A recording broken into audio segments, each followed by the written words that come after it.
Hello children, praise Lord. Welcome to kids story time. పిల్లలు, ఈరోజు లెసన్కి మీరు అందరు రెడీగా ఉన్నారు కదా? Okay, let's start. పిల్లలు, ఒక ఊర్లో ఒక తూనీగా ఉంది. తూనీగ అంటే మీ అందరికీ తెలుసు కదా, డ్రాగన్ ఫ్లై. రెక్కలాడిస్తూ ఈ తూనీగ తిరుగుతూ ఉంది. అన్ని తూనీగల కంటే ఈ తూనీగ చాలా స్పెషల్. ఎందుకంటే దీనికి లయన్ లాగా రోర్ చేసే ఒక గొప్ప టాలెంట్ ఉంది. కొన్నిసార్లు మరి చిన్నపిల్లలు మీలో కూడా కొంతమంది లయన్ ఎట్లా అరుస్తుంది నాన్న అంటే లయన్ లాగా రకరకాల సౌండ్స్ చేస్తారు కదా, అలాగే ఈ తూనీగకి లయన్ లాగా గట్టిగా అరిసే టాలెంట్ ఉంది. ఒకరోజు ఈ తూనీగ ఏం చేసిందంటే సైలెంట్గా ఆ ఫారెస్ట్లో తిరుగుతూ ఉంటే అక్కడ ఒక ర్యాబిట్ ఎగురుతూ ఉంది. ఎగురుతూ ఉండేసరికి తూనీగ వెంటనే దూరం నుంచి లయన్ లాగా అరిసింది. పిల్లలు అరవగానే ర్యాబిట్కి భయం వేసి పరిగెత్తుకుంటూ పరిగెత్తుకుంటూ పరిగెత్తుకుంటూ అక్కడ నుంచి పారిపోయింది. పిల్లలు, ఇదేదో బాగుంది కదా, మరి ర్యాబిట్ భలే పారిపోయింది, చూద్దాం. అక్కడ చెట్టు మీద కొన్ని బర్డ్స్ ఆడుకుంటున్నాయి, అక్కడికి వెళ్ళి లయన్ లాగా అరుద్దామని అనుకొని మెల్లగా అక్కడికి వెళ్ళింది. పిల్లలు అక్కడికి వెళ్ళేసరికి అక్కడున్న బర్డ్స్ చక్కగా ఆడుకుంటూ మాట్లాడుకుంటూ ఉన్నాయి. ఈ లోపల ఈ తూనీగ వెళ్ళి అక్కడికి వెళ్ళి లయన్ లాగా పెద్దగా అరిసింది. పిల్లలు అరవగానే అక్కడున్న బర్డ్స్ అన్నీ పెద్ద పెద్దగా కేకలేస్తూ రెక్కలు ఫాస్ట్గా ఆడించుకుంటూ అవి దూరం పారిపోయాయి. పిల్లలు, ఈ తూనీగ ఎంత హ్యాపీగా ఫీల్ అయిందంటే, వావ్, నాకు ఎంత మంచి టాలెంట్ ఉంది కదా, నేను చాలా చిన్నగా ఉన్నా నాకు దేవుడు పెద్ద స్వరం ఇచ్చాడు, లయన్ లాగా అరవగలను, లయన్ లాగా మాట్లాడగలను కూడా. ఇప్పుడు మరి కొన్ని యానిమల్స్ నేను భయపెడతాను అని అనుకొని కింద కొన్ని మంకీస్ కనిపిస్తున్నాయి. పిల్లలు వెళ్ళి మిమ్మల్ని తినేస్తా, మీ సంగతి చెప్తా, వస్తున్నా, నేను వచ్చి మీ అందరినీ తినేస్తాను, జాగ్రత్త అనేసరికి కోతులన్నీ పరిగెత్తుకుంటూ చెట్ల కొమ్మలెక్కి కూర్చున్నాయి. పిల్లలు ఇలాగా ఈ తూనీగ ఫారెస్ట్లో ఉన్న యానిమల్స్ అన్నిటినీ భయపెడుతుంది. పిల్లలు అయితే అక్కడున్న యానిమల్స్ అన్నీ కూడా మీటింగ్ పెట్టుకుంటున్నాయి. బాబోయ్, మన ఫారెస్ట్కి ఒక లయన్ వచ్చింది, ఈ మధ్య ఆ లయన్ కనిపించట్లేదు కానీ చాలా డేంజరస్గా అరుస్తుంది, మిమ్మల్ని తినేస్తాను, ఒక్కొక్క యానిమల్ని ఒక్కొక్క రోజు తినేస్తానని బెదిరిస్తుంది. బాబోయ్, ఈ యానిమల్ ఎక్కడుందో ఏమో అని అన్నీ భయపడి మీటింగ్ పెట్టుకుంటా ఉన్నాయి. పిల్లలు ఇంతలో అక్కడికి ఒక టార్టాయిస్ మెల్లగా వచ్చి, హాయ్ ఫ్రెండ్స్, ఏంటి చాలా బిజీగా మాట్లాడుకుంటున్నారు అని ఈ టార్టాయిస్ యానిమల్స్ అన్నిటినీ అడిగింది. పిల్లలు అప్పుడు యానిమల్స్ అన్నీ కలిసి చెప్పాయి, టార్టాయిస్, నీకు తెలీదా, మన ఫారెస్ట్కి ఒక పెద్ద లయన్ వచ్చింది, ఆ లయన్ కనిపించట్లేదు కానీ ఆ లయన్ చాలా గట్టిగా అరుస్తుంది, మిమ్మల్ని అందరినీ తినేస్తానంటుంది, మనందరం చచ్చిపోతే ఎలాగ టార్టాయిస్, అందుకే ఏం చేయాలో అర్థం కాక అందరం ఈ మీటింగ్ పెట్టుకున్నాం అని చెప్పారు. పిల్లలు అప్పుడు ఈ తూనీగ ఈ యానిమల్స్ అన్నీ ఏంటి మీటింగ్ పెట్టుకున్నాయి, చూద్దాం అసలు ఏం మాట్లాడుకుంటున్నాయి అని అనుకుంటా ఉన్నారు. పిల్లలు ఈ విషయము మరి అక్కడున్న యానిమల్స్కి తెలియదు.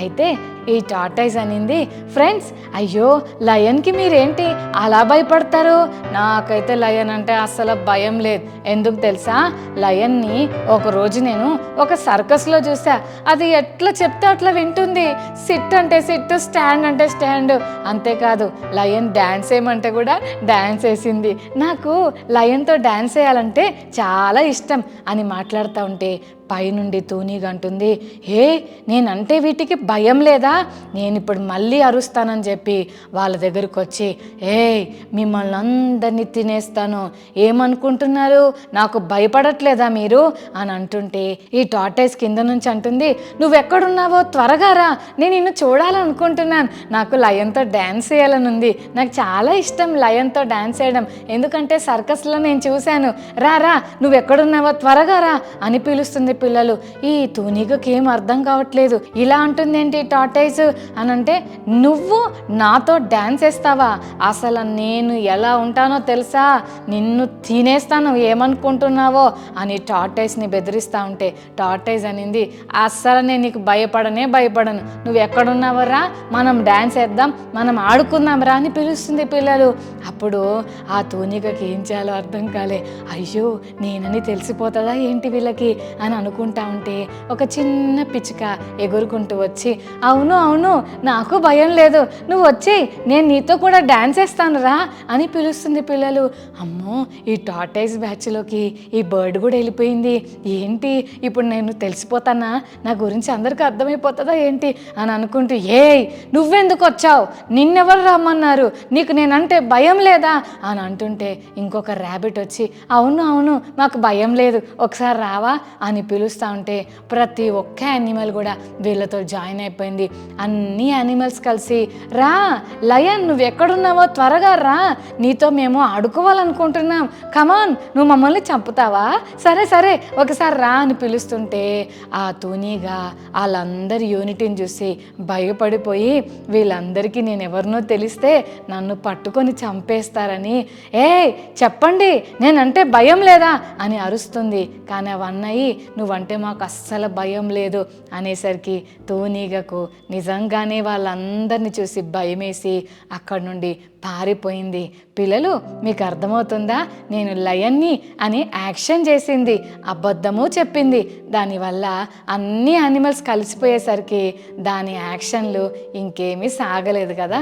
ఈరోజు మనం ఈ లెసన్ ద్వారా ఏం నేర్చుకుంటున్నాం, మనం ఏమై ఉన్నామో అదే అయి ఉండాలి, కానీ మనం లేని దాన్ని, మనం చెయ్యని దాన్ని మనం చేశామని లయన్ కాకుండానే లయన్ అని చెప్పుకొని నటించిన ఆ తూనీగ జీవితం ఎంత ఘోరంగా ఓడిపోయి వెళ్ళిపోయిందో కదా.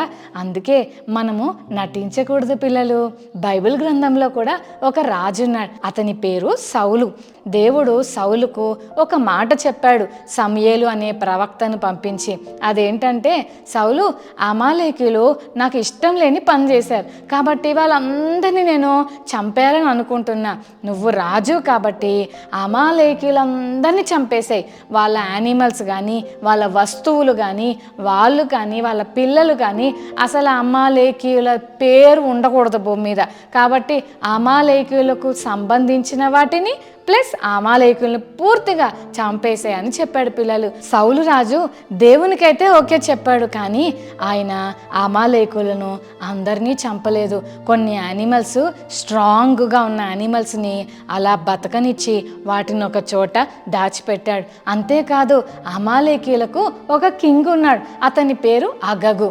ఆ అగగు మరి ఎలా బతిమాలుకున్నాడో నాకు తెలియదు, కానీ ప్లీజ్ ప్లీజ్ ప్లీజ్ నన్ను చంపకండి, ప్లీజ్ ప్లీజ్ నన్ను క్షమించండి అని ఎలా రిక్వెస్ట్ చేశాడో సౌలు రాజు అసలు అమాలేకీయుల రాజునే చంపకుండా అతన్ని కూడా వదిలిపెట్టి ఒక చోట పెట్టారు పిల్లలు. అయితే ఆ రోజు దేవునికి ఎంత కోపం వచ్చిందో, నేను చెప్పిన పని సౌలు ఎందుకు చేయలేదు అని చాలా బాధపడుతూ సమూయేలు పడుకుంటే, సమూయేలు సౌలు చేసిన పని నాకు ఎంత బాధేస్తుందో తెలుసా, నేను అమాలేకులందరినీ చంపమని చెప్తే అసలు చంపలేదు సమూయేలు, నాకు ఎంత కోపం వస్తుంది తెలుసా సౌలు గురించి అని దేవుడు సమూయేలుకు చెప్తే, సమూయేలు రాత్రంతా సౌలు కొరకు ప్రార్థన చేశాడు. ప్రవ్వా సౌలును క్షమించవా, ఒక్కసారి జ్ఞాపకం చేసుకో ప్రవ్వా అని రాత్రంతా సౌలు కొరకు ప్రార్థన చేసి పొద్దున్న లేచి సౌలు ఎక్కడున్నాడో చూద్దామని వెళ్ళేసరికి అప్పటికి సౌలు దేవుడు చెప్పిన పనంతా చేసేసాను అని ఒక ఫ్లాగ్ పెట్టేసి కర్మేలు కొండ నుంచి గిల్గాలుకి వెళ్ళాడని తెలిసింది. వెంటనే సౌలును సమూయేలు కలుసుకున్నాడు. సౌలు దేవుడు చెప్పిన పనంతా చేసావా అని అంటే సౌలు చేయకుండానే చేసేసాను, అయిపోయింది, చేసేసానని చెప్పాడు. పిల్లలు మీరు చెప్పండి, సౌలు నిజం చెప్పాడా అబద్ధం చెప్పాడా? అబద్ధం చెప్పాడు కదా. మీలో కూడా చాలామంది పిల్లలు స్కూల్లో teacher did you do your homework అని అడిగితే ఎస్ టీచర్ నేను హోంవర్క్ చేసేసాను అంటారు, కానీ హోంవర్క్ చేయరు కదా.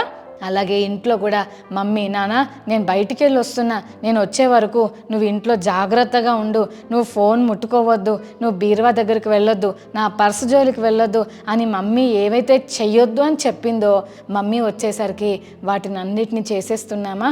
జాగ్రత్త పిల్లలు. అబద్ధాలు ఆడటం కానీ నటించడం కానీ దేవునికి అస్సలు ఇష్టం ఉండదు పిల్లలు. అయితే ఇక్కడ ఏం జరిగిందో తెలుసా, సౌలు రాజు అబద్ధం ఆడాడు, దేవునికి చాలా కోపం వచ్చింది.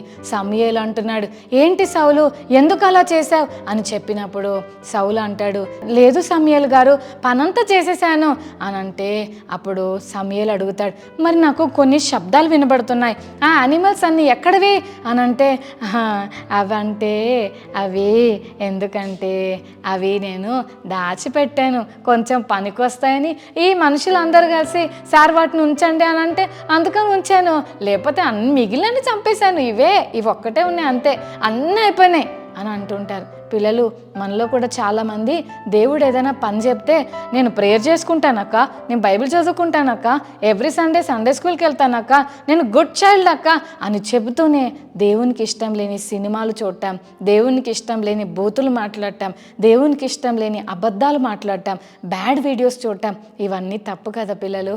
మనం దేవుని దగ్గర యథార్థంగా ఉండాలి కదా పిల్లలు. మరి ఈ సౌలు యథార్థంగా లేడు. మరి ఈ సౌలు సమూయేలు అంకుల్కు జరిగిన విషయం చెప్పుంటే ఎలా ఉండేదో, కానీ అది చేయకుండానే నటిస్తూ నేను అన్నీ చేసేసానని చెప్పాడు. అప్పుడు సమూయేలు అంకుల్ అన్నాడు, తప్పు సౌలు, నువ్వు ఇచ్చే అర్పణలు కాదు ఇంపార్టెంట్, నువ్వు ఒబీడియంట్గా ఉండటం ఇంపార్టెంట్. దేవుని వాక్యం అలా చెప్తుంది కాబట్టి నువ్వు ఒబీడియంట్గా ఉండాలి, అలా నటించకూడదు అని చెప్పి సమూయేలు సౌలుతో మాట్లాడుతుంటే అమాలేకీల రాజు ఉంటాడు కదా అగగు, అతను వచ్చి అమ్మయ్య నాకు మరణం తప్పిపోయింది అనుకుంటూ వస్తున్నాడు. అతన్ని చూసేసరికి సమూయేలు అంకుల్కి ఎంత కోపం వచ్చిందో వెంటనే కత్తి తీసుకొని అతన్ని ముక్కలుగా నరికి చంపేశాడు పిల్లలు. అయితే సౌలు ఈ విషయం అంతా వింటున్నాడు, చూస్తున్నాడు. సమూయేలు అంటున్నాడు, నువ్వు చేసిన పని వల్ల దేవునికి ఎంత కోపం వచ్చిందో తెలుసా, ఇశ్రాయేల్ ప్రజల మీద రాజుగా ఉండకుండా దేవుడు నిన్ను బయటికి నెట్టేయాలని అనుకుంటున్నాడు అని చెప్పాడు పిల్లలు. అప్పుడు వెంటనే సౌలు సమూయేలును బతిమాలుకుంటున్నాడు, ప్లీజ్ శామ్యూయల్, నా కోసం ప్రేయర్ చేయి శామ్యూయల్, నన్ను క్షమించు అని డ్రెస్ పట్టుకొని బతిమాలుతుంటే అతన్ని వదిలిపెట్టి సమూయేలు ముందుకెళ్ళాడు. గట్టిగా డ్రెస్ ఇలా లాగితే సమూయేలు అంకుల్ డ్రెస్ చిన్న ముక్క చినిగి సౌలు చేతుల్లోకి వచ్చింది. వెంటనే సమూయేలు వెనక్కి తిరిగి అన్నాడు, దేవుడు నువ్వు చేసిన పని వల్ల ఎంత కోపంగా ఉన్నాడో రాజ్యాన్ని కూడా 2 ముక్కలు చేసేస్తానంటున్నాడు దేవుడు. నువ్వు చాలా రాంగ్ చేశావు, చేయటమే కాదు నువ్వు చేసిన బ్యాడ్ పనిని కవర్ చేసుకొని మంచిగా నటించావు, నువ్వు అన్నీ చేసేసినట్లుగానే యాక్షన్ చేశావు, కానీ నీ హృదయం సరిగా లేదు, నువ్వు నటించావు అని చెప్పి మరి సౌలును గద్దిస్తాడు పిల్లలు. ఎంత సాడ్ థింగ్ కదా పిల్లలు. సౌలు రాజు చేసింది చేసినట్లుగా సమూయేలు దగ్గర చెప్పేసి ఉంటే దేవుడు కనికరించేవాడేమో, కానీ అలా తప్పు చేసి కూడా దాన్ని కవర్ చేసుకుంటూ నటించినందుకు దేవుని కోపం వచ్చింది. పిల్లలు, ఈరోజు కిడ్ స్టోరీ టైం ద్వారా మనం ఏం నేర్చుకుంటున్నామంటే నటించకూడదు. ఒకవేళ మిస్టేక్ జరిగితే తప్పకుండా మన సైడ్ మిస్టేక్ ఉంటే వెంటనే ఒప్పుకొని దాన్ని విడిచిపెట్టడం చాలా మంచిది. పిల్లలు, సౌలు ఒప్పుకోకపోవడం వల్ల దేవుని కోపం అతని జీవితంలో అలాగే ఉండిపోయింది. చెల్లి తమ్ముడు, మన జీవితంలో కూడా దేవునికి ఇష్టం లేని పని చేస్తే దేవునికి కోపం వస్తుంది. వెంటనే మనం చేస్తుంది తప్పు అని తెలిసినప్పుడు దాన్ని ఎంత తొందరగా దాన్ని విడిచిపెట్టి యేసయ్య పాదాలు పట్టుకొని క్షమాపణ అడిగితే తప్పకుండా దేవుడు కనికరిస్తాడు. బైబిల్లో ఎంతమంది యేసయ్యను క్షమించమని అడిగితే యేసయ్య వారిని క్షమించాడో తెలుసా? ఎంత ఘోరమైన పాపులను కూడా యేసయ్య క్షమించాడు. చెల్లి తమ్ముడు, నిన్ను కూడా యేసయ్య క్షమించడానికి రెడీగా ఉన్నాడు. మరి నువ్వు చేస్తున్న తప్పేంటో గుర్తించావా? దేవునికి ఇష్టం లేని పనులు నీలో ఏమున్నాయో ఒకసారి చూడు. మరి ఎవరికీ తెలియకుండా నువ్వు లోపల బ్యాడ్ పనులు చేస్తూ అందరి ముందు మంచిగా కనబడుతూ నటిస్తున్నావా? నటించిన తూనీగా ఏమైందో చూసావా? నటించిన సౌలు రాజు ఏమయ్యాడో చూసావా? దేవుడు సౌలును సింహాసనం మీద నుండి తొలగించేసి షెపర్డ్ బాయ్ అయిన డేవిడ్ని దేవుడు చూస్ చేసుకున్నాడు. చెల్లి తమ్ముడు, ఒప్పుకున్న వారిని దేవుడు క్షమిస్తాడు. నటించేవారంటే యేసయ్యకు అస్సలు ఇష్టం ఉండదు. మరి ఇప్పటికే చాలాసార్లు స్కూల్లో టీచర్ దగ్గర కానీ, ఇంట్లో మమ్మీ డాడీ దగ్గర కానీ, ప్రాముఖ్యంగా యేసయ్య దగ్గర కూడా చాలాసార్లు ఇప్పటికే మనం నటించి ఉన్నాం కదా. మరి ఈరోజు యేసయ్య దగ్గరకు వచ్చి, ప్రభువా నన్ను క్షమించు, నేను యథార్థంగా జీవిస్తాను, ఇప్పటి నుండి నేను ఎప్పుడు నటించను ప్రభువా, సారీ యేసయ్య అని యేసయ్యకి సారీ చెప్దామా? రైట్, కళ్ళు మూసుకోండి, ప్రార్థన చేసుకుందాం. ప్రేమగల తండ్రి మీకు వందనాలు. ఈరోజు మీరు మాతో మాట్లాడిన ప్రతి మాటను బట్టి వందనాలు ప్రభా. ఈరోజు కిడ్స్ స్టోరీ టైంలో నటించకూడదని మీరు మాతో మాట్లాడారు ప్రభా. నటించిన తూనీగా అవమానంతో వెనక్కు వెళ్ళిపోవాల్సి వచ్చింది. నటించిన సౌలు అబద్ధమాడినందుకు దేవా అతని రాజ్యం నుండి కింగ్గా ఉండే గొప్ప ఆధిక్యతను పోగొట్టుకోవాల్సి వచ్చింది. ఇటువంటి భయంకరమైన పాపంలో మేము ఉండకుండా ఉన్నది ఉన్నట్లుగా యథార్థంగా నీ సన్నిధిలో ఒప్పుకొని ఆ పాపమును విడిచిపెట్టేవారిగా మేము ఉండటానికి సహాయం చేయమని ఈ కిడ్ స్టోరీ టైం వింటున్న ప్రతి చెల్లి తమ్ముడికి యథార్థమైన మనస్సు ఇమ్మని వందనాలు చెల్లిస్తూ యేసునామమున వేడుకొని ప్రార్థిస్తున్నాం తండ్రి. ఆమేన్. ఓకే చిల్డ్రన్, ఈరోజు మెమరీ వర్స్ నేర్చుకుందామా? సామెతలు 28:13, ప్రావర్బ్స్ 28:13. అతిక్రమములు దాచిపెట్టువాడు వర్ధిల్లడు, వాటిని ఒప్పుకొని విడిచిపెట్టువాడు కనికరము పొందును. మరోసారి నేర్చుకుందామా? ప్రావర్బ్స్ 28:13, సామెతలు 28:13. అతిక్రమములు దాచిపెట్టువాడు వర్ధిల్లడు, వాటిని ఒప్పుకొని విడిచిపెట్టువాడు కనికరము పొందును. సామెతలు 28:13. Okay children, God bless you. Bye.